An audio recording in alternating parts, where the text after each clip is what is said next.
The Sky Genie, Why Every Ego Wish Ends in Fragments. A Course in Miracles says that the ego demands everything, but at no time does it bring peace. That's the genie in the bottle. That's the Sky Genie we call God. Arthur Castle thought he had found his miracle. A dusty wine bottle, a promise of 4 wishes, a way out of the antique shop that had become a museum of regret. But what he found was the ego.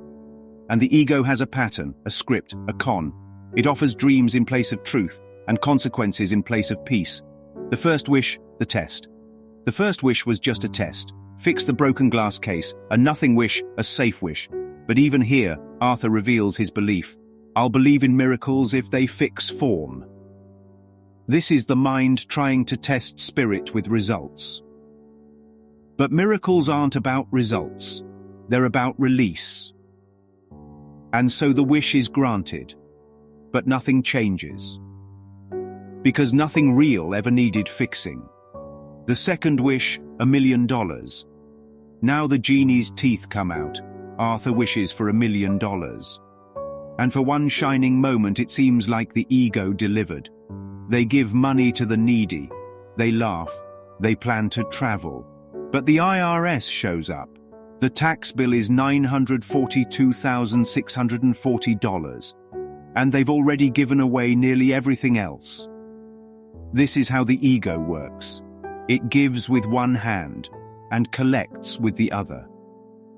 There is always a hidden fee in the ego's dream of salvation. This world does not give without taking. It is built on a law of sacrifice because it was made to prove God wrong.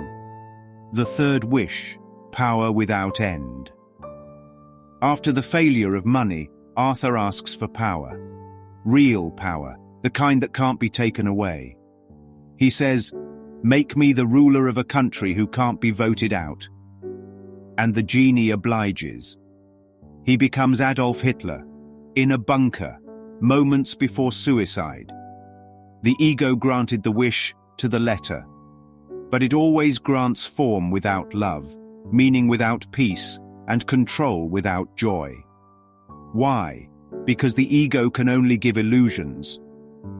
And illusions always end in death. The fourth wish, back to where it began. To escape death, Arthur makes his final wish, not for more, but to return to what was. He goes back to the antique shop, to his debts, to the shabby little life he once tried to escape. And strangely, it seems better now. Until the glass case, the one thing left of his first wish, is broken again. Back to fragments, back to zero.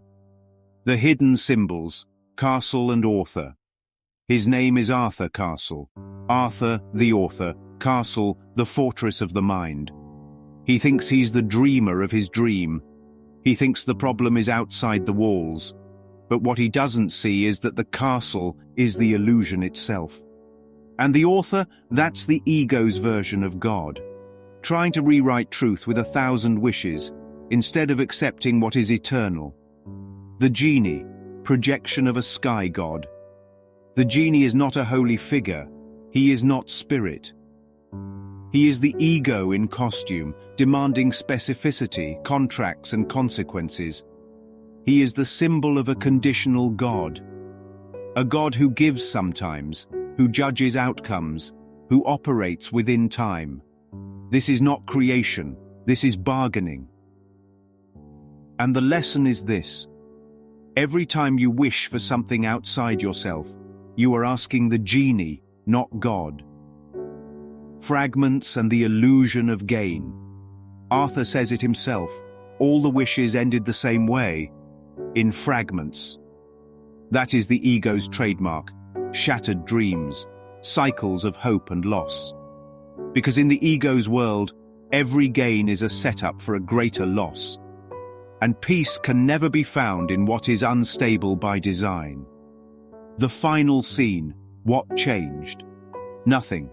They are still broke, the debts remain. But now the genie is gone, the illusion has collapsed.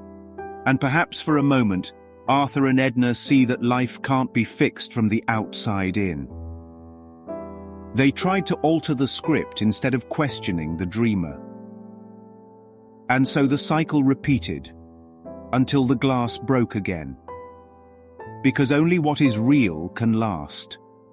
And nothing the ego offers is real.